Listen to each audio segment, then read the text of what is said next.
पूरी संवेदनशीलता के साथ लोगों की समस्याओं का समाधान करने के लिए आपकी यही भावना काम आ रही है। हां, कोरोना के इस काल ने आपके काम को पहले से कहीं अधिक चैलेंजिंग और डिमांडिंग बना दिया है। महामारी जैसी आपदा के सामने सबसे ज्यादा अहमियत हमारी संवेदनशीलता और हमारे हौसले की ही होती है। इसी भावना से आपको जन जन तक पहुंचकर जैसे काम कर रहे हैं उसको और अधिक ताकत से और अधिक बड़े पैमाने पर करते ही रहना है। साथियों, नए नए चैलेंजेस के बीच हमें नए नए तौर तरीकों और समाधानों की जरूरत होती है और इसलिए ये जरूरी हो जाता है कि हम अपने स्थानीय अनुभवों को साझा करें और एक देश के रूप में मिलकर के हम सब काम करें। अभी 2 दिन पहले ही मेरी अन्य कुछ राज्यों के अधिकारियों से भी मुझे बात करने का मौका मिला था। उस बैठक में अनेक सुझाव, अनेक समाधान अलग अलग जिलों के साथियों की तरफ से आए हैं। आज भी यहां कुछ जिलों के अफसरों ने अपने जिलों की स्थिति और अपनी रणनीति को हम सबके बीच साझा किया है। जब फील्ड पर मौजूद लोगों से बातचीत होती है तो ऐसी अभूतपूर्व परिस्थितियों से निपटने में बहुत अधिक मदद मिलती है। बीते कुछ समय में ऐसे अनेक सुझाव मिले हैं। अनेक जिलों में परिस्थिति के अनुसार कई इनोवेटिव तरीकों की भी जानकारी आप लोगों से मिली है। गांवों में कोरोना टेस्ट की सुविधा अधिक से अधिक लोगों तक पहुंचाने के लिए मोबाइल वैन का तरीका कई लोगों ने अपनाया है। स्कूलों, पंचायत भवनों को कोविड केयर सेंटर्स में परिवर्तित करने का कुछ लोगों ने इनिशिएटिव लिया है। आप लोग खुद गांव-गांव जाते हैं, वहां की व्यवस्थाओं की निगरानी करते हैं, आप ग्रामीणों से बात करते हैं, तो इससे जो वहां का सामान्य नागरिक है या वहां के गांव के जो एक प्रकार से लीडर लोग हैं, 5 होते हैं, 10 होते हैं, 15 होते हैं, अलग अलग क्षेत्र के होते हैं, उनको जब शंकाओं का समाधान होता है और डायरेक्टली आपके साथ जुड़ते हैं तो उनका आत्मविश्वास अनेक गुना बढ़ जाता है। सारी आशंकाएं एक प्रकार से आत्मविश्वास में बदल जाती है। आपकी मौजूदगी से, आपके संवाद से गांव में ये डर निकल जाता है कि कुछ हो गया तो हम कहां जाएंगे, हमारा क्या होगा। आपको देखते ही तो सारा मन उसका बदल जाता है। इससे लोगों में साहस के साथ ही अपने गांव को बचाने की जागरूकता भी बढ़ती है।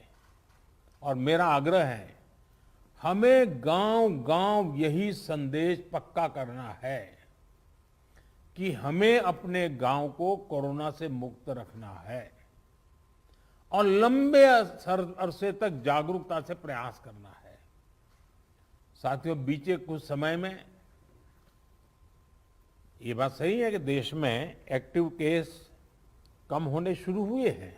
आप भी अपने जिले में अनुभव करते होंगे कि 20 दिन पहले जो एकदम से आपके ऊपर प्रेशर आया था, अब आपको भी काफी महसूस होता होगा बदलाव। लेकिन आपने इन 1.5 सालों में ये अनुभव किया हुआ है कि जब तक ये संक्रमण माइनर स्केल पर भी मौजूद है तब तक चुनौती बनी रहती है। कई बार जब केस कम होने लगते हैं तो लोगों को भी लगता है कि अब चिंता की बात नहीं, वो तो चला गया। लेकिन अनुभव दूसरा है। टेस्टिंग और डिस्टेंसिंग जैसे मेजर्स को लेकर लोगों में गंभीरता कम न हो, इसके लिए सरकारी तंत्र, सामाजिक संगठन, जनप्रतिनिधि, इन सबके बीच में एक सामूहिक जिम्मेवारी का भाव हमें पक्का करना होगा और प्रशासन की जिम्मेवारी और बढ़ जाती है।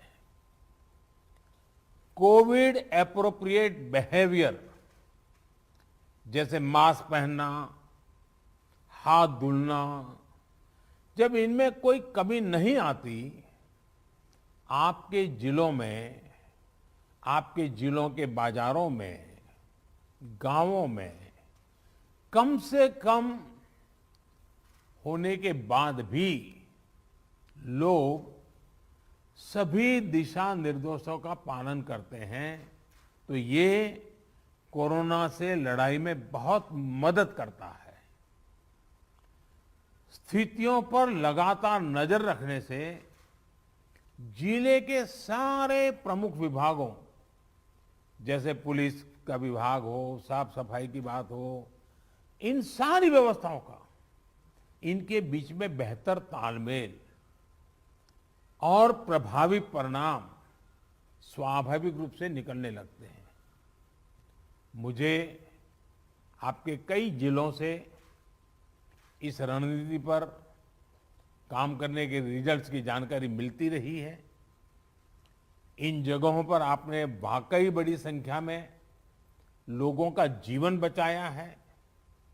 साथियों, फील्ड में किए गए आपके कार्यों से, आपके अनुभवों और फीडबैक से ही प्रैक्टिकल और इफेक्टिव पॉलिसीज बनाने में मदद मिलती है।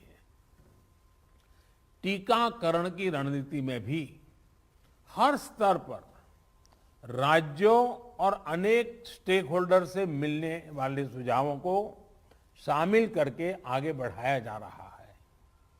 इसी क्रम में स्वास्थ्य मंत्रालय की तरफ से 15 दिन के टीकों की उपलब्धता की जानकारी राज्यों को दी जा रही है। वैक्सीन सप्लाई टाइमलाइन की स्पष्टता होने से टीकाकरण से जुड़े मैनेजमेंट में आप सभी को और आसानी होने वाली है। मुझे विश्वास है कि हर जिले और वैक्सीनेशन सेंटर के स्तर पर सप्लाई और सुदृढ़ होगी। इससे टीकाकरण से जुड़ी अनिश्चितताओं को दूर करने में, पूरी प्रक्रिया को स्ट्रीमलाइन करने में बहुत मदद मिलेगी। वैक्सीनेशन का जो प्लान है, जो कैलेंडर है, उनको हम नियमित रूप से अलग अलग मीडिया प्लेटफॉर्म पर अधिक से अधिक साझा करेंगे तो लोगों को कम से कम परेशानी होगी।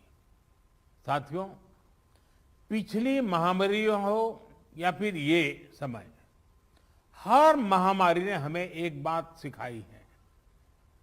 महामारी से डील करने के हमारे तौर तरीकों में निरंतर बदलाव, निरंतर इनोवेशन, निरंतर अपग्रेडेशन बहुत जरूरी है।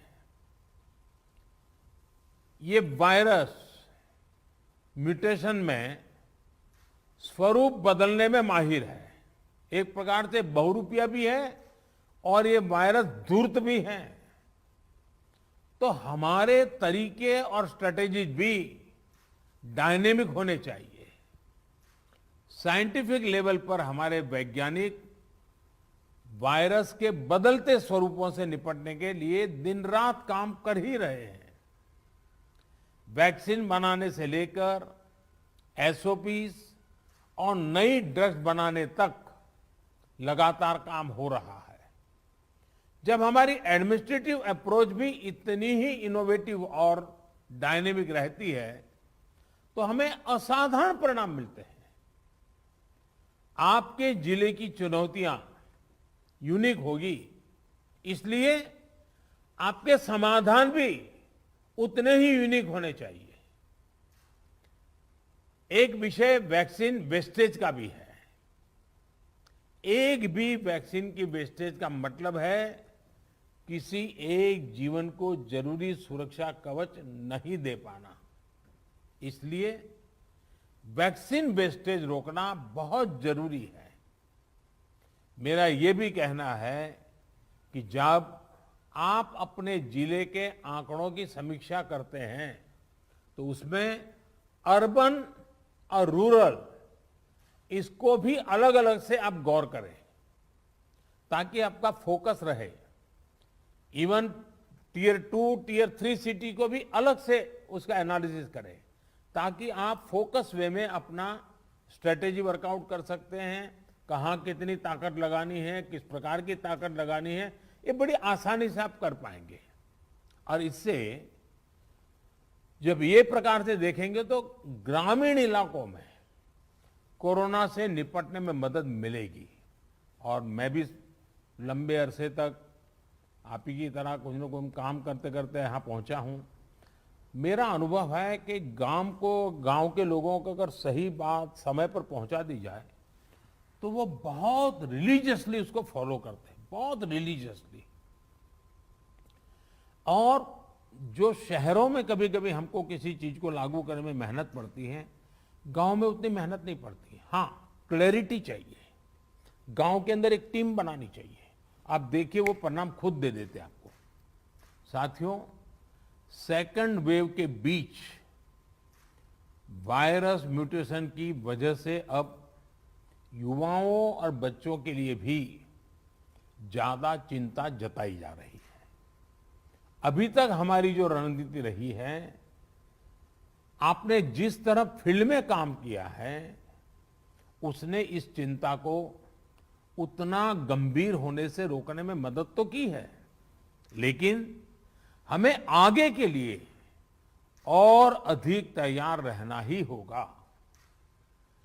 और सबसे पहला काम आप कर सकते हैं कि अपने जिले में युवाओं, बच्चों में संक्रमण और उसकी गंभीरता के आंकड़े व्यवस्थित करें।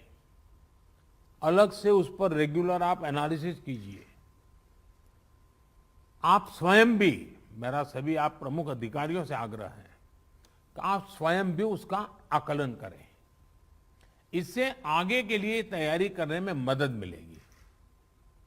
साथियों, मैंने पिछली बार की बैठक में भी, और मैंने ये भी कह रहा कि जीवन बचाने के साथ साथ हमारी प्राथमिकता जीवन को आसान बनाए रखने की भी है। गरीबों के लिए मुफ्त राशन की सुविधा हो, दूसरी आवश्यक सप्लाई हो, काला बाजारी पर रोक हो, ये सब इस लड़ाई को जीतने के लिए भी जरूरी है और आगे बढ़ने के लिए भी आवश्यक है। आपके पास पिछले अनुभवों की ताकत भी है और पिछले प्रयासों की सफलता का मोटिवेशन भी है। मुझे पूरा भरोसा है कि आप सभी अपने अपने जिलों को संक्रमण मुक्त करने में सफलता पाएंगे।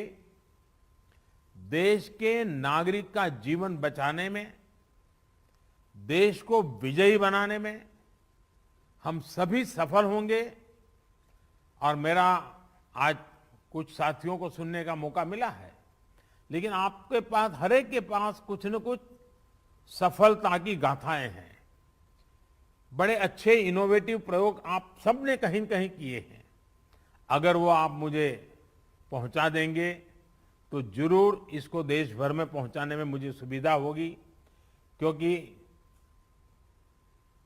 इंटेलेक्चुअली डिबेट करके कितनी भी चीज क्यों न निकाले, लेकिन उससे ज्यादा ताकत जो फील्ड में काम करता है, उसने जो अनुभव किया है और उसने जो रास्ते खोजे हैं, वो बहुत ताकतवर होते हैं।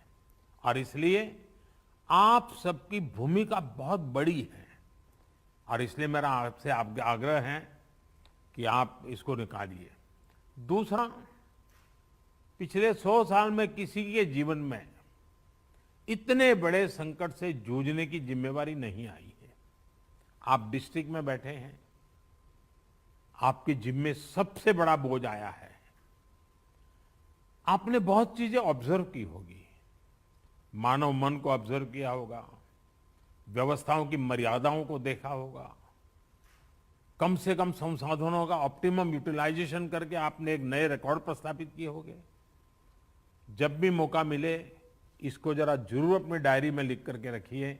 आने वाली पीढ़ियों को आपके अनुभव काम आएंगे, क्योंकि पिछली शताब्दी में 100 साल पहले जो बड़ी महामारी हुई वो उसके उतने रिकॉर्ड उपलब्ध नहीं है कि वो लड़ाई उसका रूप कैसा था, संकट कितना गहरा था, कहाँ क्या हुआ, बाहर निकलने के रास्ते क्या खोजे गए। लेकिन आज हमारे डिस्ट्रिक्ट के अफसर अगर ये डिस्ट्रिक्ट गैजेट की तरह इसको बनाएंगे तो भविष्य की पीढ़ियों को भी हमारी ये मेहनत, हमारे अनुभव, ये आने वाली पीढ़ियों के लिए भी काम आएगा। और मैं आपको भी इस सफलता के लिए, इस मेहनत के लिए, और आपको और आपकी पूरी टीम को, जिस प्रकार से आप लोगों ने इसका नेतृत्व किया है, आपको बधाई देता हूं, आपकी सराहना करता हूं। और मैं आशा करता हूं कि आप और अधिक सफलता प्राप्त करेंगे, तेजी से सफलता प्राप्त करेंगे और जन सामान्य के अंदर विश्वास पैदा करेंगे। सामान्य मानवीय का विश्वास विजय की सबसे बड़ी जड़ी बूटी है, सबसे बड़ी जड़ी बूटी है। इससे बड़ी जड़ी बूटी नहीं हो सकती है और ये काम आप आसानी से कर सकते हैं। आप स्वस्थ रहें, कार्य का बोझ आपको ज्यादा है, मैं अनुभव करता हूं। अब बारिश की सीजन आएगी तो और एक सीजनल जो प्रेशर रहता है वो तो बढ़ने ही वाला है। लेकिन इन सब के बीच भी आप स्वस्थ भी रहें, आपका परिवार स्वस्थ रहे और आपका जिला जल्द से जल्द स्वस्थ हो, हर नागरिक स्वस्थ हो, ये आपकी कामना ईश्वर पूरी करे, आपका पुरुषार्थ पूरी करेगा। मेरी तरफ से आपको बहुत शुभकामनाएं, बहुत बहुत धन्यवाद।